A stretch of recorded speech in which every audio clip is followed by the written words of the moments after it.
So basically, AMD has promised that they are working on a rival to NVIDIA's DLSS, which is a type of super sampling method which uses AI to look at a game and reconstruct the image at a much higher resolution in at times in more fidelity than actual like native resolution.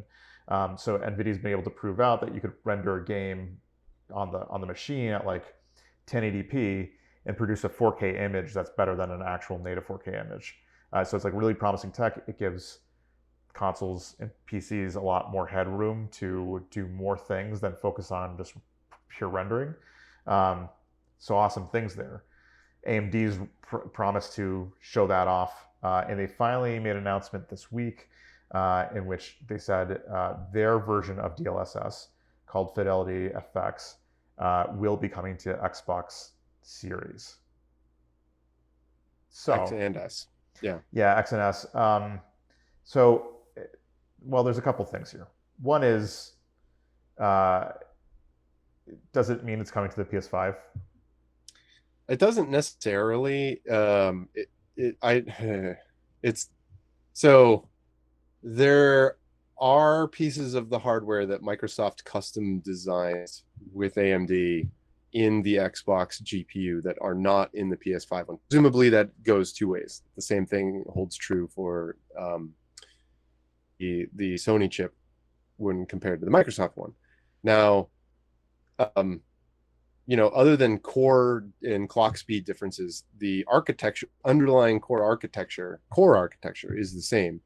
And given that they're talking about being like going to be used on their Radeon graphics chips as well as the Xbox chips, it's hard to imagine that this is only an Xbox extension.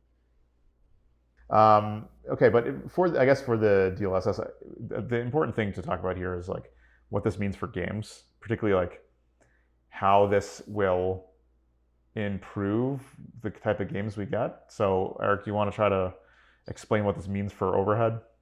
Yeah, so games today have a whole lot of tricks that they play on you, the player, us, the players.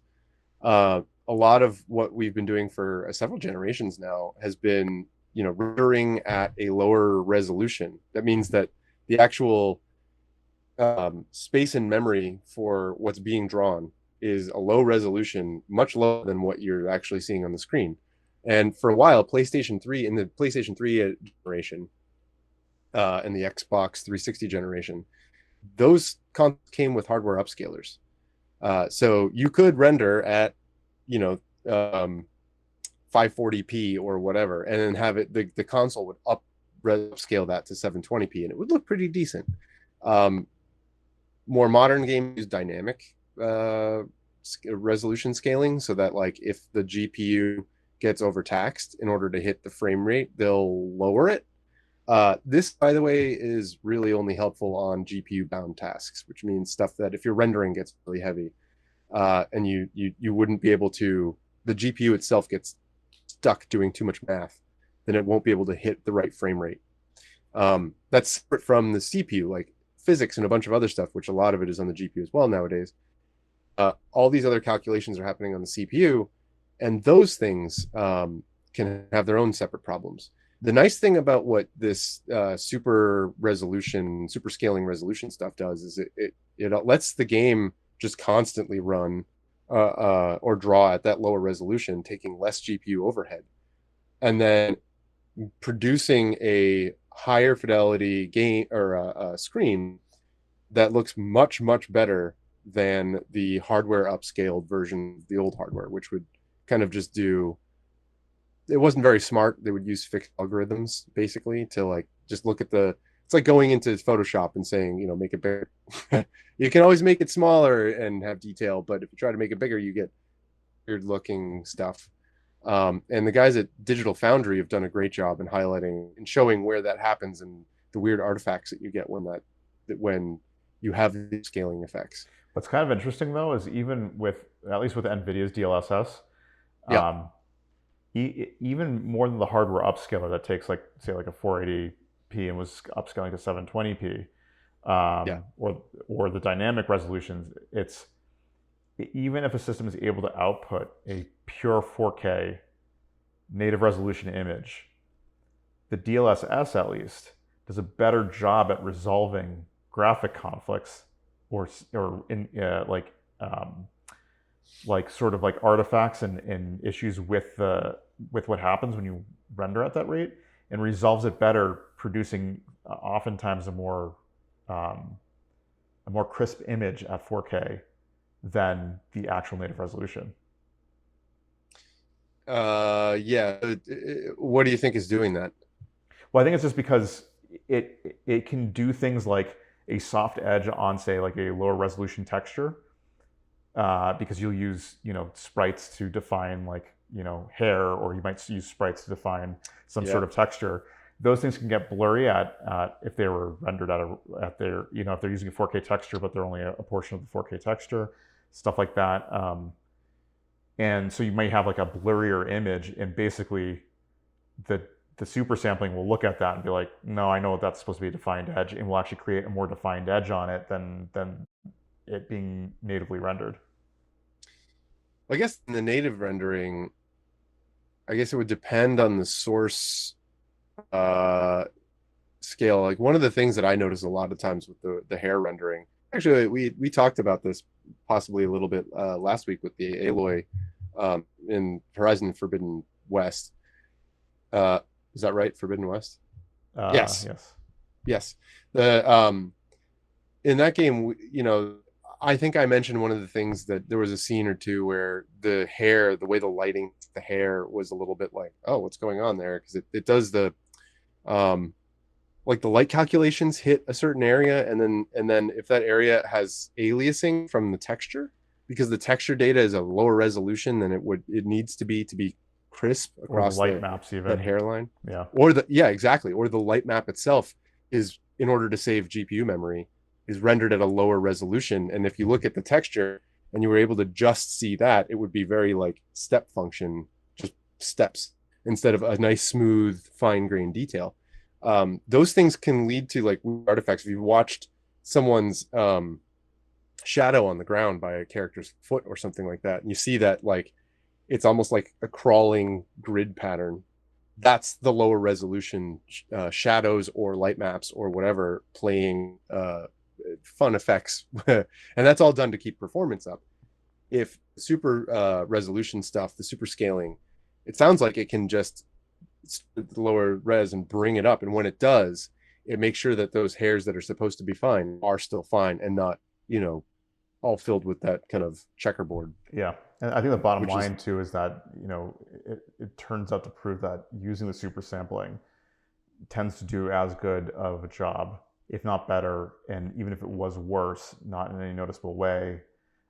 So it does the job it's supposed to do really effectively, with the exception of a couple weird edge cases, which usually has to do with scene changes, in which you'd have a bunch of new visual details that all of a sudden pop up, and basically the super sampling has to calculate out and apply itself before it can fully look right. And so there's like a 1 to 2 frame change where you'll see only low resolution before it gets super sampled. yeah. But outside of that, like the actual images that you're looking at tend to look as good, if not better, than 4K for a lot less on the GPU. Yeah, that's the big win, is that you'll be able to do more stuff. I mean, and being able to, I mentioned in my big explanation that physics are done on the GPU. There's a lot more stuff that's done on the GPU these days, because it's really good at certain math tasks, and it turns out games have a lot of those tasks.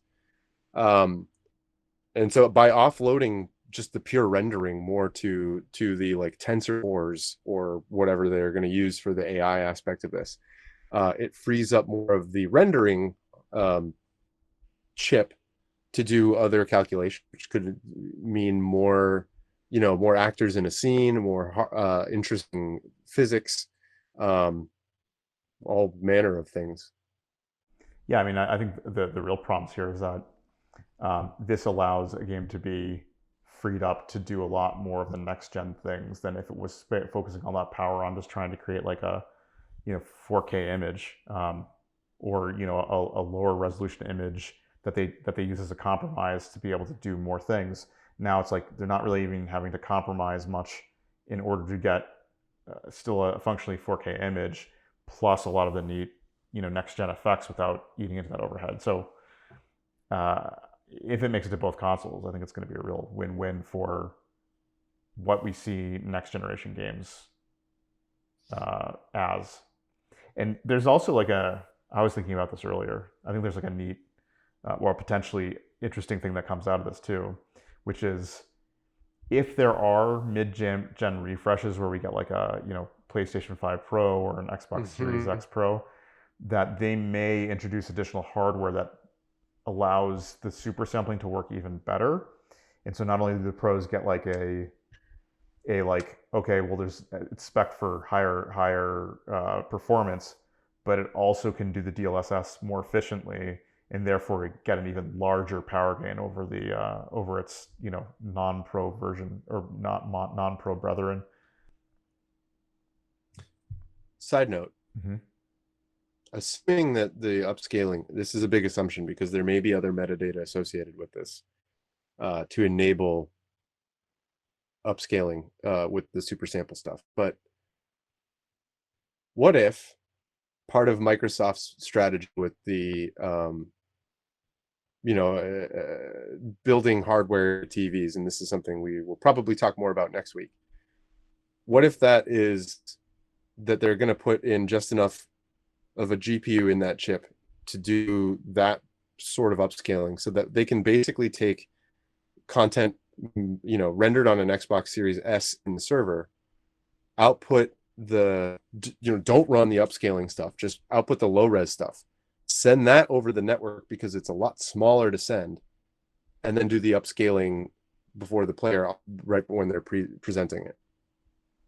I mean, that's always a possibility too. Like, I'm sure there's a lot of implications for how this can be used, and especially with Microsoft going all in with the fact that they're a streaming service more than they are a console.